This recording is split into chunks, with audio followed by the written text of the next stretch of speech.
38.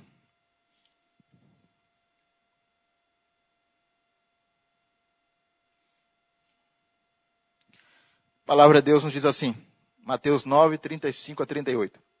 E percorria Jesus todas as cidades e povoados, ensinando nas sinagogas, pregando o evangelho do reino e curando toda sorte de doenças e enfermidades. Vendo ele as multidões, compadeceu-se delas, porque estavam aflitas e exaustas, como ovelhas que não têm pastor. E então se dirigiu a seus discípulos. A seara, na verdade, é grande, mas os trabalhadores são poucos. Rogai, pois, ao Senhor da seara, que mande trabalhadores para a sua seara. Vamos orar? Pai, queremos te agradecer pelo que o Senhor tem feito na Guiné-Bissau. Queremos te agradecer pelo apoio que temos recebido dessa igreja, de irmãos individualmente, do pastor Ezequiel. Obrigado por todos aqueles que têm caminhado conosco, Senhor. Muito obrigado. Obrigado porque o Senhor é fiel e tem nos sustentado, Senhor. Continue dando crescimento àquela obra. Continue abençoando a igreja aqui no Brasil. Que ela seja uma igreja viva, atuante e missionária para a tua glória. Que essa igreja, Senhor, continue sendo uma igreja, ó Deus, que faça diferença em Araraquara, na Guiné-Bissau e no mundo. Abençoe seu pastor, seus presbíteros, diáconos, seus membros. Dê-lhe o crescimento, Pai, espiritual, numérico, financeiro. Dê a visão do Senhor, Pai. Obrigado por esse momento. Fala conosco. Usa-me como um instrumento de bênção em tuas mãos. Em nome de Jesus. Amém. Irmãos, nos dias atuais, discute-se muito sobre qual é o melhor método ou qual é a melhor estratégia para uma evangelização eficiente. Considero a reflexão saudável. Porém, geralmente ela incorre erro, porque essas discussões tentam buscar novas metodologias, novas estratégias, que fogem daquilo que é essencial, daquilo que é simples, daquilo que deve ser feito.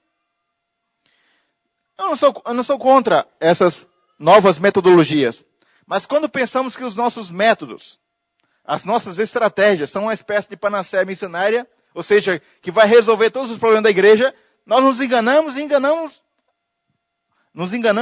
outras pessoas. Eu penso que nós não devemos abrir mão dos princípios bíblicos no tocante à evangelização, no tocante ao trabalho missionário da igreja. Principalmente, não podemos deixar de olharmos para Jesus, porque Ele é o nosso mestre, nosso exemplo maior, além de ser principalmente nosso Senhor e Salvador. Nós temos que olhar para Jesus e percebermos como que Jesus agia, qual era o seu método, qual era a sua estratégia para alcançar pecadores com o Evangelho. Como que Jesus fazia? No texto em questão, escrito pelo evangelista Mateus, percebemos detalhes, ensinamentos importantes sobre o estilo de evangelização de Jesus, como Jesus atuava, como ele trabalhava, como ele agia. E o estilo de evangelização de Jesus estava baseado primeiramente na compaixão. No verso 36 do texto, vendo ele as multidões, compadeceu-se delas. Compaixão. Ao ver uma pessoa ou milhares delas, Jesus tinha grande compaixão.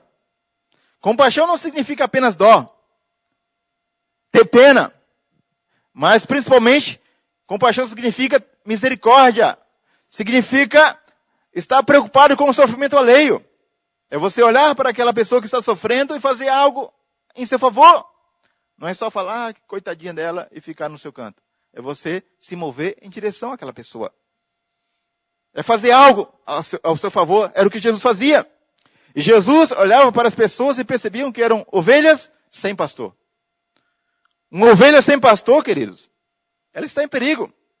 Ela corre perigo de cair num buraco, de ser comida de lobos vorazes, de ser furtada. Sabemos, a ovelha é um animal tonto, sozinha, ela corre grande perigo.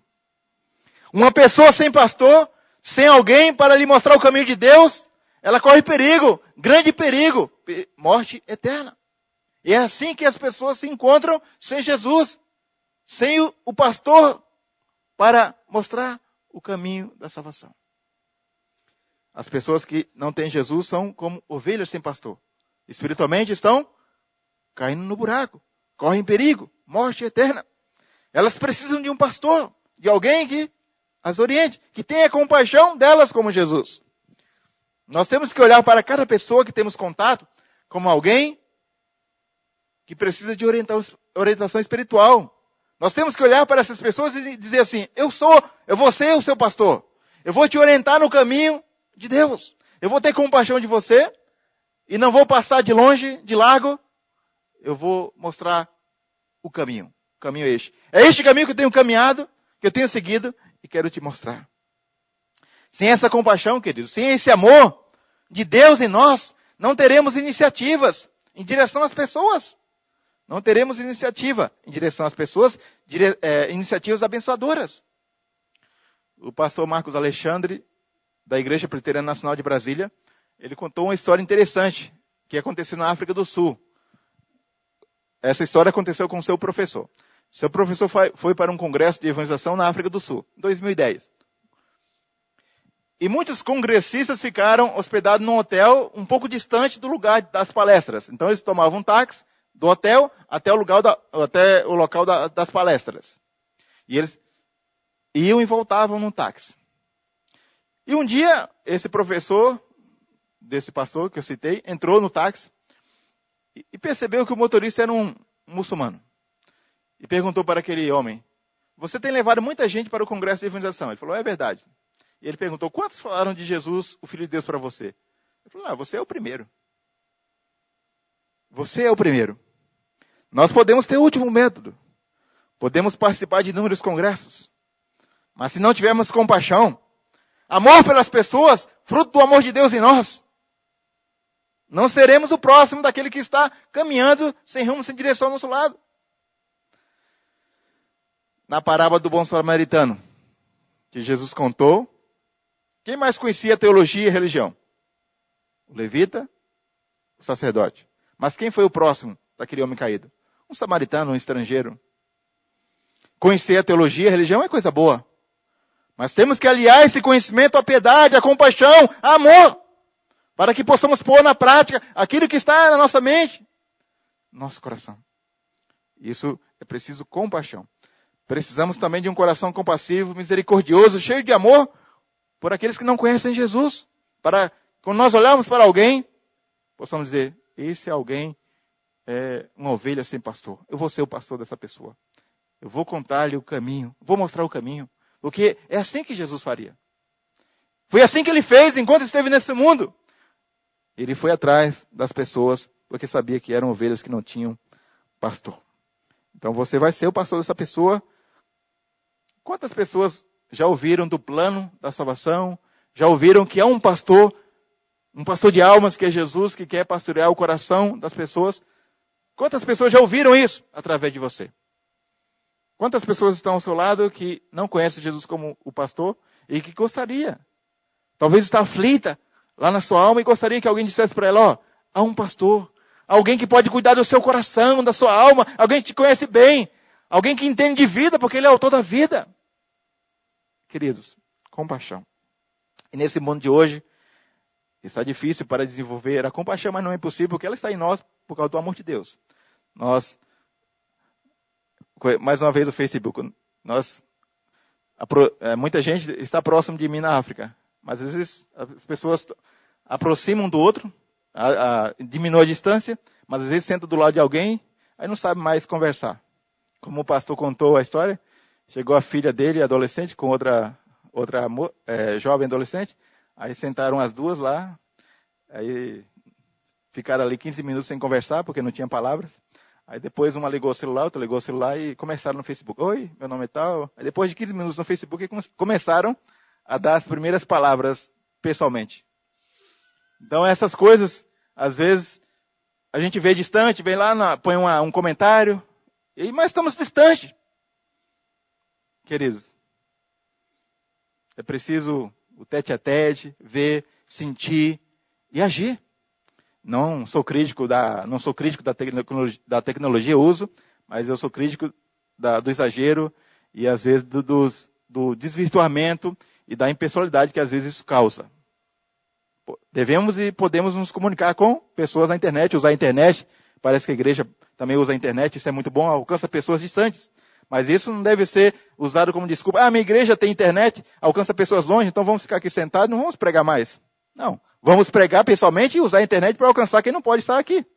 Mas esse uso da tecnologia não vai nos tirar, não vai cegar nossos olhos, não vai tirar a compaixão, e quando eu passar e ver alguém tete a tete, eu vou abraçar, eu vou dizer, Jesus te ama, Jesus quer te salvar, quer te abençoar, e vou escrever no Facebook isso também para alguém que está distante. E quando eu vê-la, eu vou falar isso pessoalmente. Então vamos desenvolver a compaixão. Ore pedindo compaixão, amor, disposição para que Deus abra nossos olhos, para que nós possamos ver. É interessante que o texto diz, vendo as multidões. Então nós podemos passar e ver muitas pessoas e serem apenas pessoas, números. Não, são pessoas, eu não conheço, não quero saber da sua história, da sua vida. Então é importante ver e ter compaixão. O estilo de evangelização de Jesus estava baseado na compaixão e também na oração. No verso 37, e então se dirigia aos seus discípulos, a seara na verdade é grande, mas os trabalhadores são poucos. Rogai, pois, ao Senhor da seara, que mande trabalhadores para a sua seara. Jesus, vendo o grande desafio, queridos, da obra missionária, muita gente para ser alcançada com o Evangelho, e poucas pessoas dispostas para esse trabalho, ele chegou para os seus discípulos, orem ao Pai. Orem ao Senhor da seara para que mande mais trabalhadores. A seara é grande. Há muito trabalho a ser feito. Ore para que Deus levante obreiros. É interessante que logo a seguir no capítulo 10, o que aconteceu?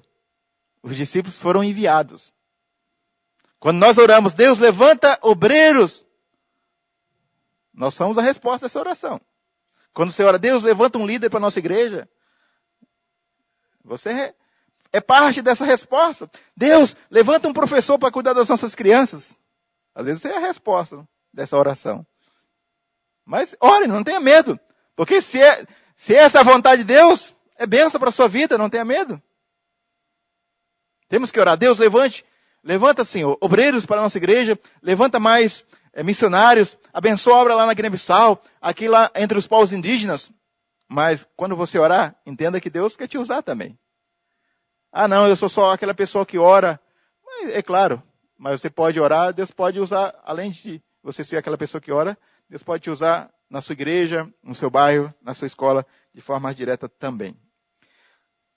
Pastor, o senhor está me dizendo que se eu orar por mais obreiros, sou parte importante da resposta de Deus? Sim.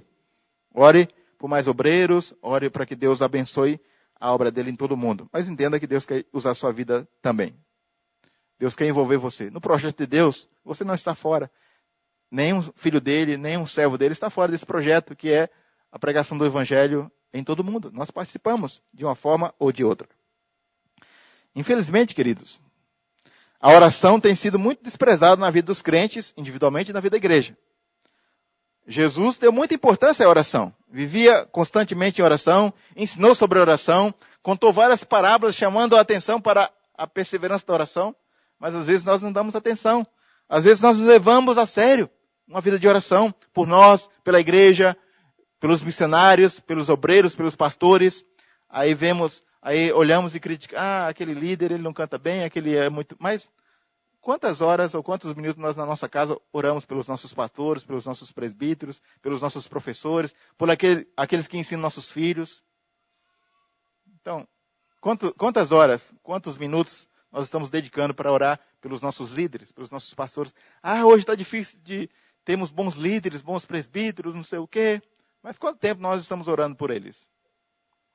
Pense nisso. É importante, queridos.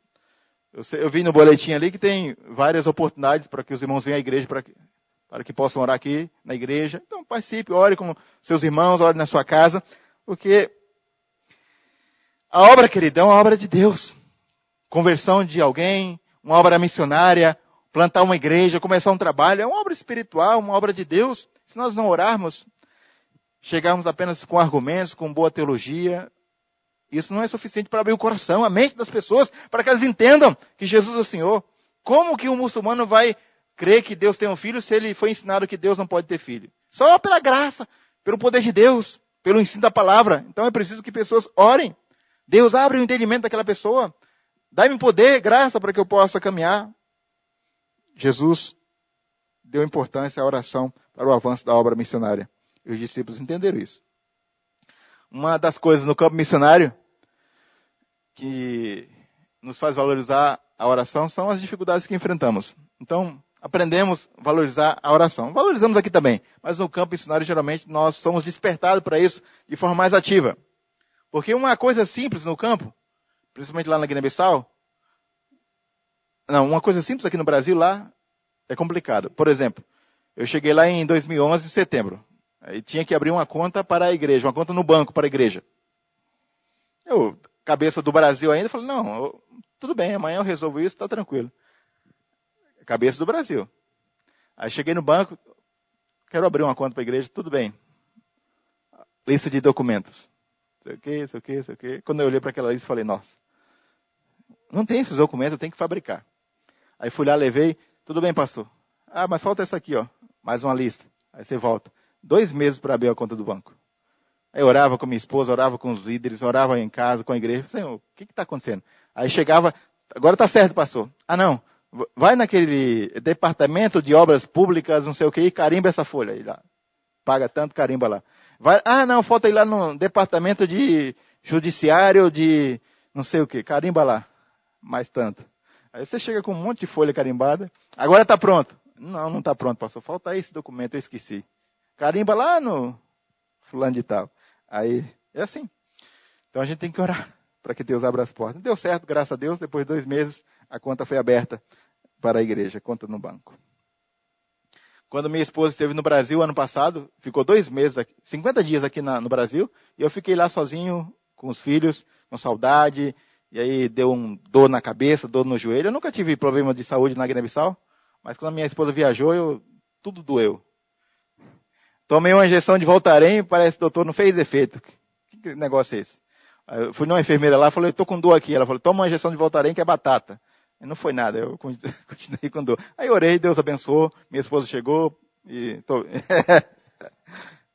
Então, queridos, orem por ela para que ela não precise deixar a gente lá na Guiné-Bissau e vir para o Brasil. Então, queridos, é oração, é a graça de Deus. E eu louvo a Deus porque sempre as pessoas escrevem e usam o Facebook de forma correta. Pastor, estou orando, nós estamos orando por vocês, e a gente fica contente com essas palavras de incentivo. O estilo de evangelização de Jesus estava baseado na compaixão, na oração e também na pregação. No verso 35, percorria Jesus todas as cidades e povoados, ensinando nas sinagogas, pregando o evangelho do reino, ensinando, pregando. Tem muita gente hoje que quer inventar moda. Não, inventar moda para trazer crescimento para a igreja. Mas não precisa inventar moda, porque o método de Jesus para que a igreja seja edificada e cresça é pregação, é ensino. Não tem outro método. Você pode ensinar na igreja, na casa, na rua, pregar. Mas qual é o método? É pregar a palavra. É ensinar a palavra de Deus para o povo. É isso que Jesus fazia. Pregar. É claro que ele não ficava na igreja num lugar parado. Ele ia onde as pessoas estavam, mas ia para ensinar, para pregar o evangelho do reino. Esse é nosso trabalho. Nosso método tem que ser baseado na pregação, no ensino. Jesus não esperava as pessoas virem até ele. Pelo contrário, ele ia onde elas estavam. Nas casas, nas ruas, na cidade, nos campos, nas sinagogas. Ele ia até as pessoas para pregar as verdades sobre o reino de Deus.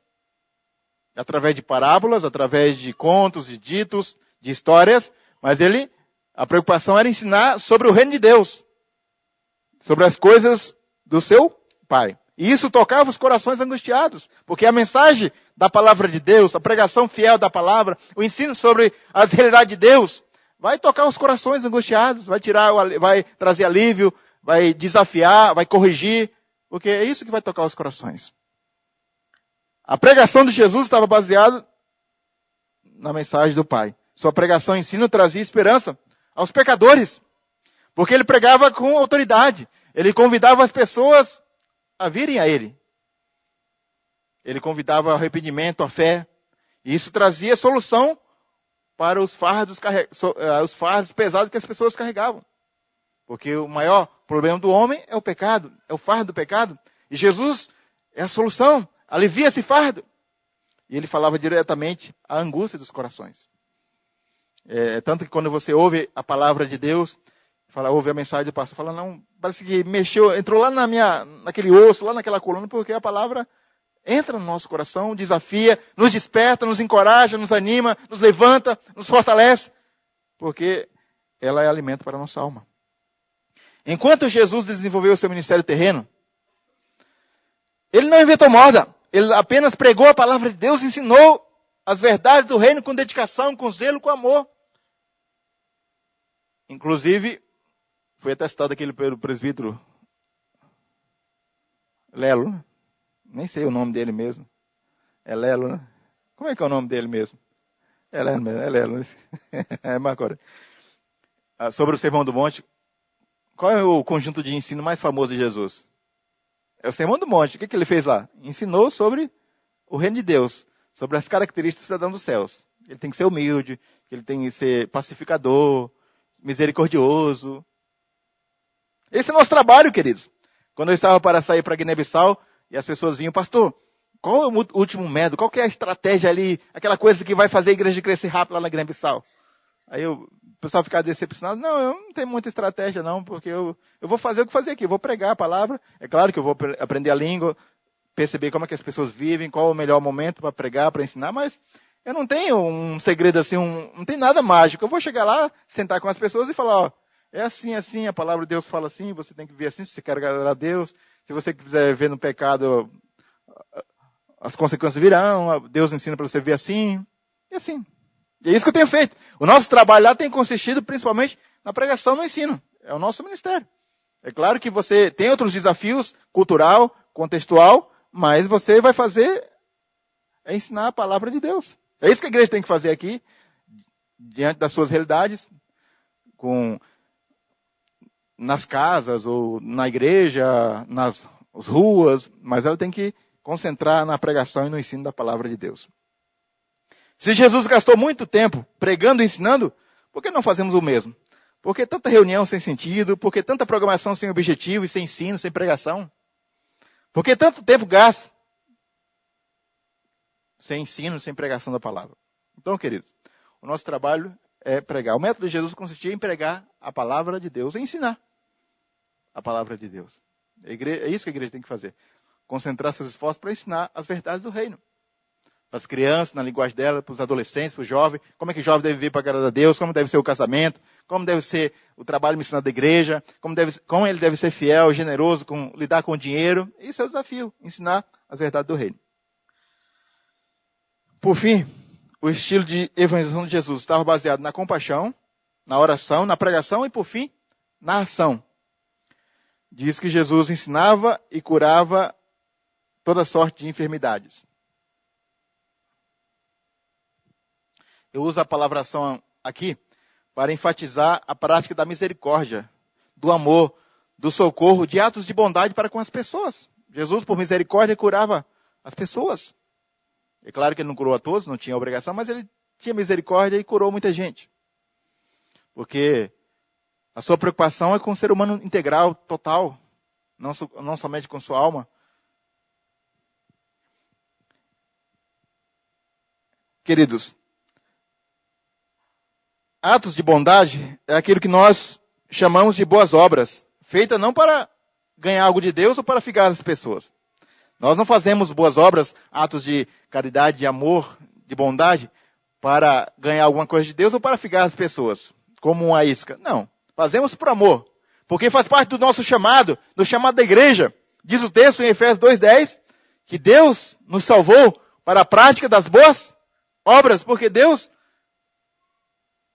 determinou lá na eternidade, de antemão, no lugar certo das boas obras, dos atos de bondade, é depois da salvação, por graça, por misericórdia, por amor a Deus, por amor às pessoas. E nós, como igreja, devemos praticar atos de bondade, de misericórdia para com as pessoas, por amor, independente delas serem cristãs ou não. É claro que praticando boas ações, atos de bondade, isso pode abrir portas. Mas se ninguém se converter, faz parte do nosso chamado. E às vezes a igreja esquece um pouco disso e não se preocupa em alcançar o ser humano nas suas várias áreas. Às vezes ele não precisa de comida, mas precisa de um conselho, de um curso, de algo que possa ajudá-lo numa situação, ele sai daquela situação e faz parte. Se chega na igreja ele precisa receber orientação espiritual, e muitas vezes tem pessoas que precisam, às vezes você precisa fazer um curso, trabalhar, às vezes você não está com... E a igreja pode dar alguma direção também nesse sentido. O amor verdadeiro leva sempre à ação, porque ele não é só sentimento, mas principalmente atitude. Escolha fazer o bem, mesmo que aquele seja nosso inimigo, como Jesus ensinou. É por isso que eu posso amar meu inimigo, porque o amor verdadeiro não é só sentimento. Muitas vezes você não sente muita coisa por aquela pessoa, mas se você vê ele cair da água, mesmo que você não tenha muito sentimento, se você age, o seu sentimento muda. Porque primeiro você obedece e age em favor daquela pessoa que você não tem muita... Porque aconteceu alguma coisa, mas à medida que você obedece, o sentimento muda e você vai fazer com prazer, com amor também. Isso tem a ver com perdão. Muita gente fala assim, pastor, eu não estou sentindo vontade de perdoar. Eu não preciso sentir, obedeça. A Bíblia fala que tem que perdoar porque Deus te perdoou por graça, por amor, obedeça. Quando você obedece, o sentimento muda. Se você esperar mudança de sentimento no seu coração para perdoar, às vezes pode morrer e esquecer de perdoar e às vezes também mostrar falta de arrependimento. Cuidado. Então é importante, queridos, agir por amor, por obediência. E o sentimento vai mudar. Você vai fazer com mais contentamento, com alegria. A igreja deve manifestar o amor de Deus de forma prática, agindo para amenizar o sofrimento e a miséria humana, através de projetos sociais sustentáveis, como, por exemplo, fundação de escolas, hospitais, centros de nutrição, cursos técnicos, práticas esportivas, como nós temos na Guiné-Bissau. Não, pastor, aqui na nossa realidade do Brasil não precisa de centro de nutrição porque está todo mundo fortinho, o brasileiro está bem alimentado. Beleza. Mas há outras coisas que a igreja pode fazer, como a igreja faz, de cursos em outros bairros. Há nessas situações no Brasil que podemos mostrar esse amor de forma prática. Mas precisamos. Lá na Guiné-Bissau, como eu falei, o trabalho social da igreja é um trabalho reconhecido até pelos governantes, pelos incrédulos, por todo mundo. Não, quando tem os golpes militares, as guerras, todo mundo foge. A ajuda internacional se retira. Apenas os missionários permanecem investindo no país. E as pessoas falam, pastor, os missionários são os únicos que vêm para Guiné-Bissau para investir. Muitos vêm aqui para explorar, para ganhar do nosso país. Porque a Guiné-Bissau é pobre, mas tem muita riqueza lá. Parece um contraste. É um país pobre com muita riqueza. Às vezes está mal administrado. Vocês conhecem a história de riqueza e má administração. E lá na Guiné-Bissau há muita riqueza, mas há uma má administração, corrupção e outras coisas mais, mas está sendo resolvida de forma ainda assim embrionária, mas espero que haja melhoras. E há muitas pessoas que vão para a Guiné-Bissau, a maioria dos estrangeiros, vão para ganhar, faturar, negociar. O comércio é dominado pelos estrangeiros. Tem gente tirando madeira, peixe, fazendo acordos bilionários com a Guiné-Bissau para que eles ganhem. E eles falam, não, pastor, os missionários geralmente vêm aqui para investir. Eles não ganham, não recebem daqui, trazem dinheiro para nós. Vocês são bem-vindos, podem permanecer aqui. Então, isso tem ajudado para que algumas portas se abram, para que nós possamos pregar o Evangelho. Esses atos de misericórdia, escolas que nossa igreja tem, centro de nutrição, cursos. Mas isso tudo demanda amor da igreja no Brasil, demanda recursos. Então é importante nós fazermos isso, entendendo que isso faz parte do Evangelho. Que às vezes as pessoas ficam, essa coisa social, nós temos que levar a palavra espiritual e social E aí, no começo do século passado, por causa da teologia liberal, que enfatizou o evangelho social e esqueceu de pregar a palavra de Deus, aí os reformados deixaram de fazer o social, porque achavam que isso era coisa dos liberais. Mas não. Fazer o bem, praticar o bem, investir em pessoas, faz parte do amor de Deus que está no nosso coração, é parte da igreja, da nossa teologia reformada, calvinista, tudo para a glória de Deus. Esse é ser, de fato, reformado, presbiteriano, calvinista, é entender que tudo é para a glória de Deus. E fazer o bem motivado por amor. Queridos, para terminar, eu gostaria de concluir essa mensagem dizendo o seguinte. Hoje no Brasil, existe muitos congressos. Não sou contra congressos, já participei deles. E se tiver bom congresso, eu gosto de ir. Mas eu fico meio encafifado com alguns congressos que anunciam.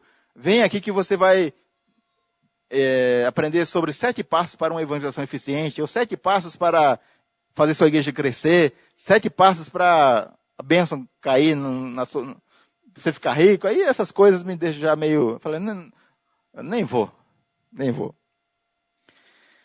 E às vezes se gasta muito dinheiro e tempo, e nós ouvimos muitas coisas lá, mas que não são praticadas, que não servem para nada. Que ao invés de nós fazermos o básico, o essencial, que é orar, que é pregar, que é se compadecer das pessoas, que é fazer o trabalho, que é o nosso trabalho. Não. Aí eles vêm anunciar, não, tem que plantar bananeira, aí passa aquela moda, não, tem que rolar no chão, que agora a igreja vai crescer, e depois fala que tem que rir, depois tem que chorar. Não, rir e chorar faz parte da nossa vida. Mas as pessoas anunciam umas coisas aí que é difícil. E esquece do básico.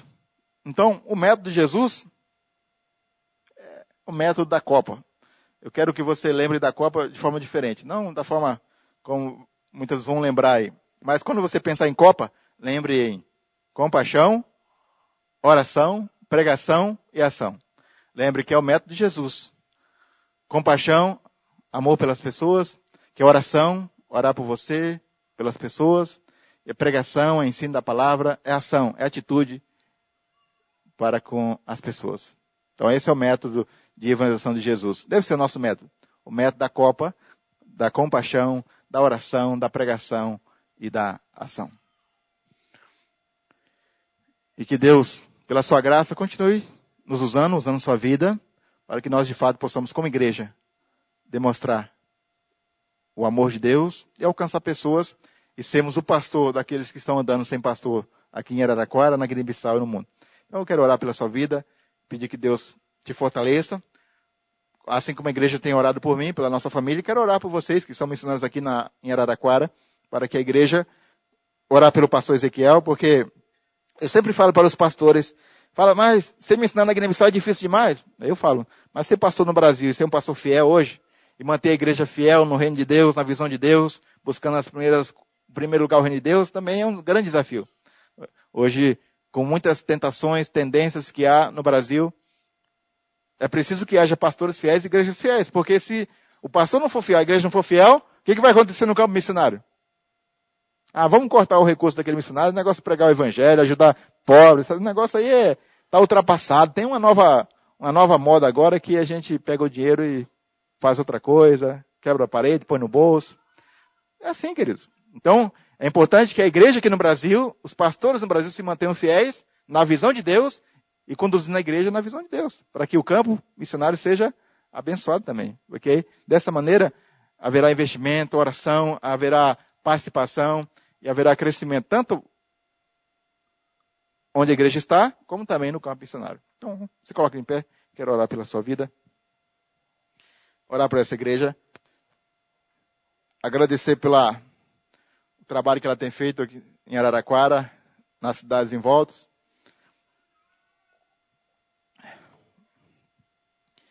Deus, nós te louvamos, Senhor. Te louvamos porque o Senhor é bom. O Senhor é Deus que merece ser exaltado e glorificado.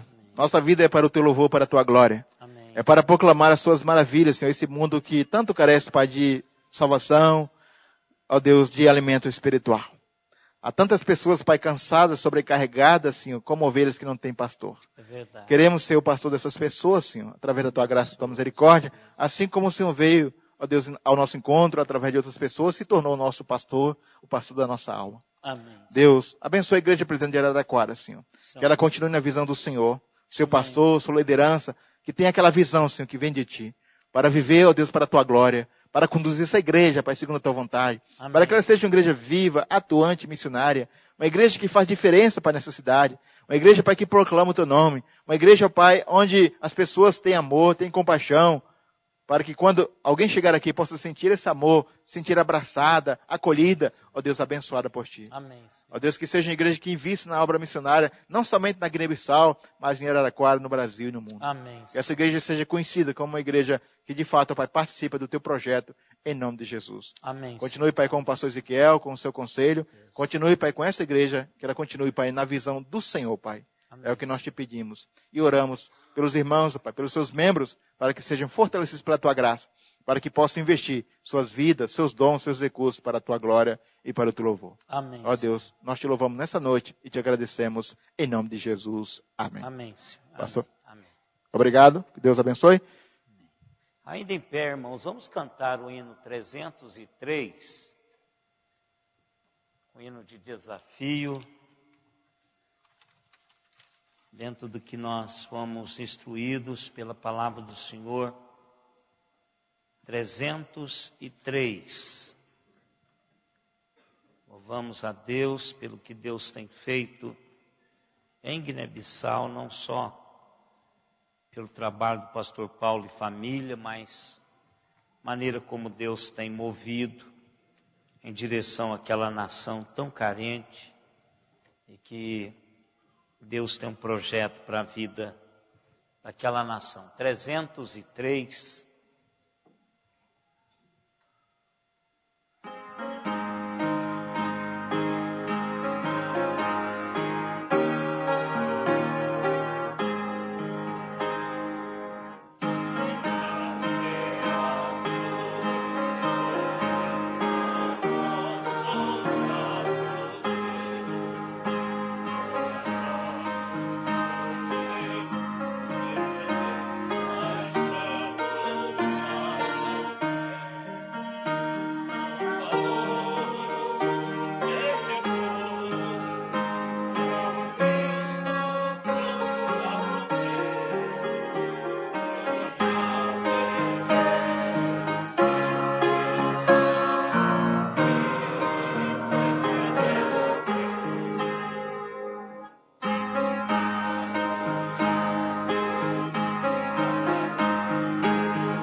Sempre até morrer.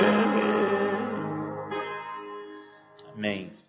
Irmãos, nós temos 76 conexões.